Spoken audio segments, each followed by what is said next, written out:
Selamat sore Ibu Mesra. Selamat sore, Ibu Lydia. Ya, bagaimana kabarnya hari ini? Baik, Ibu. Oke, Ibu Mesra. Sore ini Ibu Mesra akan melakukan proses coaching terhadap Koci ya. Tapi sebelum itu, saya ingin menjelaskan dulu tentang rubrik penilaian yang akan saya nilai saat proses coaching nanti. Saya akan mendiskusikan rubrik penilaiannya, di mana nanti yang saya nilai yaitu yang pertama, apakah proses coaching yang akan Ibu lakukan sesuai dengan alur Tirta? Di mana dalam alur Tirta, Ibu Mesra harus memberikan pertanyaan-pertanyaan yang berbobot kepada coachingnya dan bagaimana nanti respon si coach terhadap pertanyaan yang Ibu ajukan. Kemudian yang kedua, Ibu juga harus ingat bahwa dalam coaching itu punya prinsip coaching di mana nanti juga menjadi penilaian saya, yaitu kemitraan, proses kreatif, dan memaksimalkan potensi. Nah, sebelum proses coaching dilaksanakan, saya mau menanyakan beberapa pertanyaan kepada Ibu Mesra. Yang pertama yang ingin saya tanyakan, kompetensi coaching yang bagaimana nanti yang ingin Ibu kembangkan di proses coaching? Baik, Bu. Nanti saya akan mendengarkan aktif, kesadaran penuh atau free sense, dan mengajukan pertanyaan-pertanyaan yang berbobot, Bu. Oke, baik Bu Mesra. Kemudian pertanyaan selanjutnya yang kedua, bagian kompetensi mana yang secara spesifik yang ingin diobservasi, Bu? Mendengarkan aktif dan mengajukan pertanyaan-pertanyaan yang berbobot, Bu Lydia. Oke, kemudian pertanyaan yang selanjutnya, indikator ketercapaian dan tujuan pengembangan yang diinginkan pada proses coaching kali ini seperti apa, Bu? Saya akan berusaha agar coach menemukan solusi dari permasalahannya sehingga dia dapat menyelesaikan masalahnya, Bu. Oke, baiklah Bu, mungkin cukup sekian dulu pertanyaan dari saya. Ini adalah pertanyaan pra-observasi. Nanti setelah selesai coaching akan ada pertanyaan selanjutnya.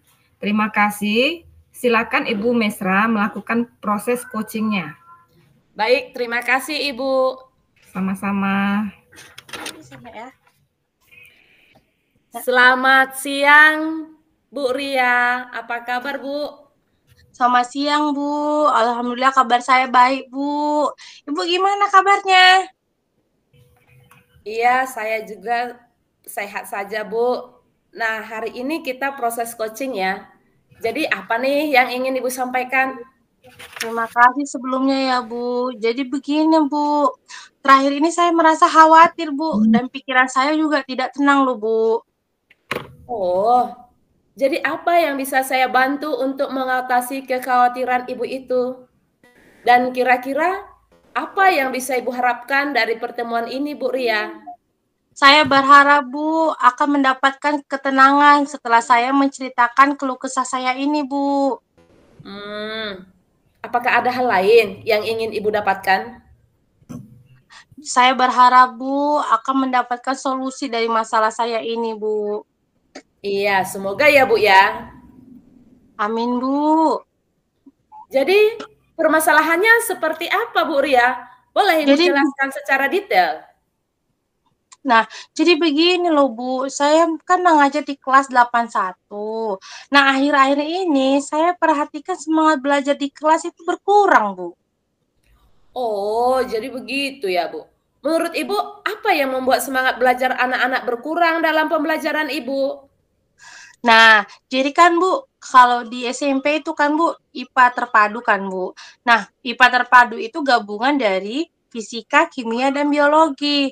Nah, kebetulan Bu, di kelas 8 itu materinya kan memang semester ini banyak tentang fisika Bu, tentang banyak menghitung, menggunakan rumus.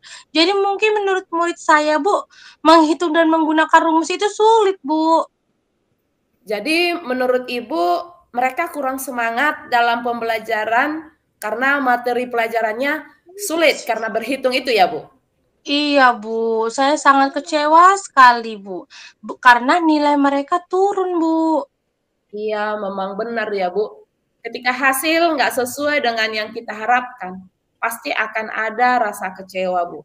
Terus, bagaimana proses pembelajaran yang Ibu lakukan ketika pembelajaran menghitung di kelas? Ya, seperti biasa saja, Bu. Saya mengajar mengikuti langkah-langkah yang saya buat di RPP saya, Bu. Boleh Ibu jelaskan langkah-langkah pembelajaran seperti apa yang Ibu lakukan? Setelah doa, saya mengucapkan salam dan mengecek kehadiran dan menyampaikan tujuan pembelajaran atau kegiatan pendahuluan. Selesai saya masuk ke kegiatan inti. Nah, pada proses kegiatan inti, saya ceramah menjelaskan materi dan menuliskan rumus-rumus penting di papan tulis. Kemudian saya memberikan contoh soal sesuai rumus. Setelah itu, saya kasih diskusi kelompok dari memberikan apa yang menjadi bahan diskusi mereka yang nanti akan mereka presentasikan di depan kelas. Begitu, Bu. Nah, saat proses pembelajaran berlangsung, Ibu lihat respon siswa Ibu bagaimana? Saya perhatikan mereka sepertinya kebanyakan diam, Bu, dan bermalas-malasan. Tidak seperti biasanya ketika materinya tentang biologi, mereka pasti semangat. Padahal cara mengajar saya sama saja, Bu. Menurut Ibu, dengan pembelajaran yang ceramah, output yang dihasilkan bagaimana? Hasilnya benar-benar tidak memuaskan, Bu. Karena ketika ulangan harian, nilai mereka hampir 50% sangat rendah, Bu. Nah, memang proses pembelajaran Ibu sudah benar karena sesuai dengan langkah-langkah yang Ibu buat di dalam RPP Ibu. Namun, kita kan tahu metode belajar itu banyak, Bu, bervariasi. Kita dapat memilih yang sesuai dengan kebutuhan murid kita, Bu. Oh iya ya, Bu, benar sekali, Bu. Kok saya nggak kepikiran ke situ ya? Selama ini saya hanya menggunakan metode yang sama dalam pembelajaran saya tanpa memperhatikan kebutuhan murid saya. Saya pikir dengan memberikan ceramah yang banyak, mereka bisa jadi cepat paham, Bu. Nah, itulah, Bu, pentingnya metode belajar yang bervariasi. Mungkin siswa Ibu membutuhkan metode yang lain ketika belajar fisika, agar penggunaan rumus itu ataupun menghitung dapat cepat dipahami dan mereka tidak kesulitan sehingga mereka semangat dalam proses pembelajaran. Dan tentunya pastinya hasilnya akan lebih maksimal sesuai dengan yang Ibu harapkan. Saya pikir ada benarnya juga ya, Bu ya. Iya, Bu. Jadi setelah Ibu bercerita nih, bagaimana perasaan Ibu? Ya, terus terang perasaan saya lega lah, Bu, karena saya udah dapat mengeluarkan beban yang selama ini mengganggu pikiran saya sehingga tidak tenang, Bu. Iya, jadi bisa saya simpulkan, rasa khawatir Ibu karena siswa nggak bersemangat atau bermalas-malasan di kelas, sehingga membuat nilai ulangan hariannya sangat rendah. Begitu ya, Bu? Iya, benar sekali, Bu. Jadi selanjutnya, dari yang kita bahas bersama ini, apa yang menjadi rencana Ibu ke depan? Ya, Bu, saya berniat untuk mengubah RPP saya lah, Bu. Saya kan coba mencari cara lain dalam menyampaikan materi saya. Harus lebih inovatif lagi lah, Bu, saya. Iya, sebuah rencana yang sangat bagus ya, Bu. Terus bagaimana dengan proses pembelajarannya? Apa yang akan Ibu lakukan? Nah, untuk pelajaran selanjutnya, yang kebetulan juga masih materi berhitung, saya akan mencoba metode yang baru lah, Bu. Awalnya saya akan coba memetakan kebutuhan belajar murid dan mencoba mencari sumber materi yang berbeda. Mungkin boleh lewat video, gambar, atau mungkin dalam pembelajaran dengan menggunakan trik-trik khusus dengan bermain atau ice breaking, atau seperti nyanyian juga ya, Bu ya, agar siswa saya tertarik dan materi ini menjadi menyenangkan buat mereka. Nah, untuk produknya, bagaimana rencana Ibu? Nah, di sini saya juga akan memberikan kebebasan buat murid. Saya memilih bentuk produk yang akan mereka hasilkan. Tidak terpaku pada produk yang saya inginkan. Mungkin cara ini bisa mengakomodir kebutuhan murid saya ya, Bu. Wah, luar biasa ya, Bu Ria. Solusi permasalahan yang Ibu ambil sangat bagus loh. Saya sangat setuju dengan ide Ibu itu. Syukurlah Bu, jadi sekarang saya merasa lega. Karena jujur saya khawatir jika mereka tidak bersemangat dalam belajar, sehingga tidak mendapatkan apa-apa dari pembelajaran. Iya, puji Tuhan ya Bu. Saya juga merasa senang dan sangat bersyukur Bu. Pada akhirnya Ibu mendapatkan kelegaan. Terus dari langkah-langkah yang sudah Ibu rencanakan tadi, komitmen apa yang akan Ibu lakukan untuk menjalankan rencana itu? Apakah ada batasan waktunya Bu? Baik Bu, mengenai hal itu secepatnya saya akan lakukan seperti yang sudah saya bilang tadi untuk pertemuan berikutnya. Jadi materi pembelajarannya masih dalam ruang lingkup fisika atau berhitung. Maka saya akan coba sebelumnya memetakan kebutuhan murid dan mencoba mencari metode yang bervariasi. Iya Bu, terima kasih. Lalu selanjutnya dukungan apa yang Ibu butuhkan untuk melaksanakan komitmen itu? Nah, terkait masalah itu, saya juga belum kepikiran ya Bu ya. Tapi saya akan coba diskusi dengan guru-guru di sekolah saya untuk menemukan metode yang tepat dan dukungan sarana prasarana juga Bu. Karena kan ketika memberi materi dengan sumber bervariasi seperti video, saya juga butuh infokus Bu. Jadi, saya juga butuh dukungan dari kepala sekolah Bu. Wah, ide yang bagus sekali. Semoga semuanya dapat segera terlaksana ya, Bu. Dan dalam proses pembelajaran anak-anak bertambah semangat. Ibu juga harus lebih semangat lagi ya.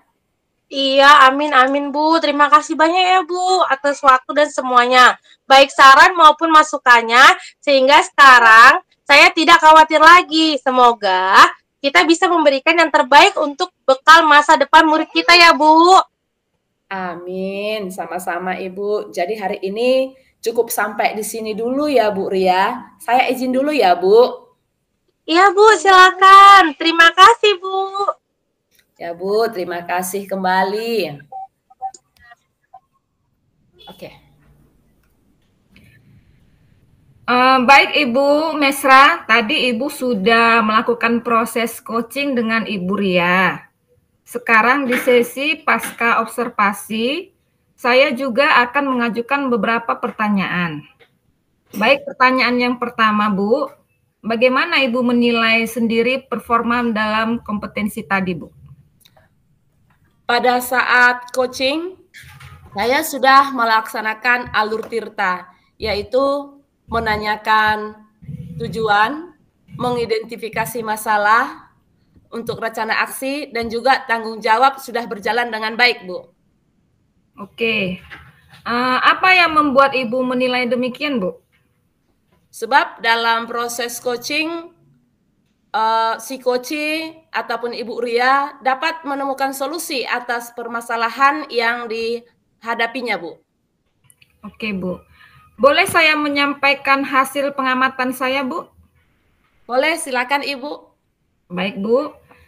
Saya tadi mengamati pada saat proses coaching berjalan, Ibu melakukan coaching sudah sesuai dengan alur tirta dan sudah sesuai dengan standar yang kita rujuk. Bagaimana pendapat Ibu mendengar hal ini? Saya sangat senang, Bu, karena saya dapat melakukan proses coaching dengan baik. Baik, Bu. Namun demikian, Bu, saya juga melihat hal-hal yang masih bisa dikembangkan, misalnya pada saat rencana aksi ya, Bu ya. Saya juga mengamati Ibu melakukan pertanyaan-pertanyaan yang berbobot dan sudah baik. Oke, Bu, baik dari diskusi kita ini, apa yang sudah terbayang akan Ibu lakukan selanjutnya? Baik, Bu, saya ingin lebih memahami lagi dalam melaksanakan coaching yang sehingga nanti ke depan saya dapat melakukan lebih baik lagi untuk melaksanakannya. Oke, baik Ibu Mesra, terima kasih. Proses coaching kali ini sudah berjalan dengan baik sekali dan semoga ke depannya Ibu dapat menerapkannya baik di sekolah, baik juga untuk teman rekan sejawat dan di mana Ibu dapat beraktivitas sebagai coaching ya, Bu. Terima kasih Bu Mesra atas waktunya. Selamat sore. Terima kasih Bu, selamat sore Bu Lydia. Baik.